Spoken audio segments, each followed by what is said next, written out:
भगवान कहते हैं जब तक तुम यहां रहोगे तब तक तो आपको यहाँ का सुख देगा मालिक, देखना कैसे राहत देगा, कैसे रक्षा करेगा आपकी पल पल में। आप सोच भी नहीं सकते ये काम भगवान, आप सोच नहीं सकते कि कोई आपत्ति आप पर आई ये ऐसे टलेगी जैसे परमात्मा टाल के दिखाओगे आपको। आप सोचते ही रह जाओगे हे भगवान सचमुच ये पहाड़ जैसा दुख और कैसे उठा कर रख दिया एक तरफ ने। इसलिए परमात्मा की खोज में लगे हुए थे हम, और हमें वो मिला नहीं। मिले थे नकली संत मिले जो उनसे परिचित नहीं थे, साधनाएं भी हम करते थे फिर भी दुख नो के नो।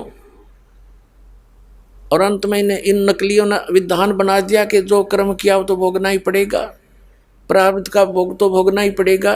पहले सारी क्रियाएं बताते हैं, ऐसा कर लो ऐसा कर लो, जंतर मंत्र कर लो। जब कोई राहत नहीं होती तो फिर लास्ट में ये बता देते हैं तेरे प्रारब्ध में लिखा है भोगना ही पड़ेगा। अरे भले आदमियों, जब आदमी दुखी होता है भगवान को खोजता है, किस लिए खोजता है कि एक पावर है, एक शक्ति है जो हमारे भाग्य में पाप कर्मों से दुख हो तो उसको नाश कर सके, इसलिए उसकी खोज कर रहे हैं। और यही बात इतनी फाइनल है, फिर क्या जरूरत है भक्ति की, क्या जरूरत है धक्के खाने की। भक्ति भी उसी से बनेगी जब जिसके ये कष्ट कम हो जाएंगे। जैसे किसी के पैर में कांटा लगा हो,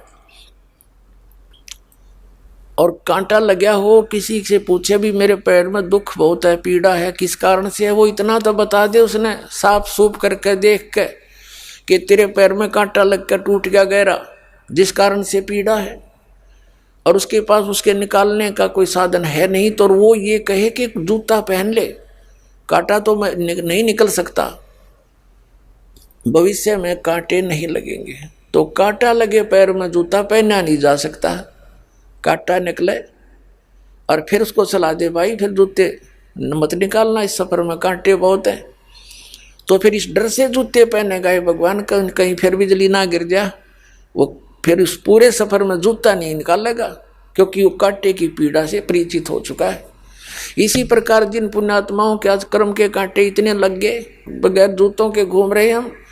बगैर जूतों का मतलब है सत साधना ना मिली, और सत साधना ना मिले तो राम नाम का जूता नहीं मिला, कोई प्रोटेक्शन करनिया नहीं पाया, मिला हमें। इतने कांटे लग गए पैरों में गिनती नहीं।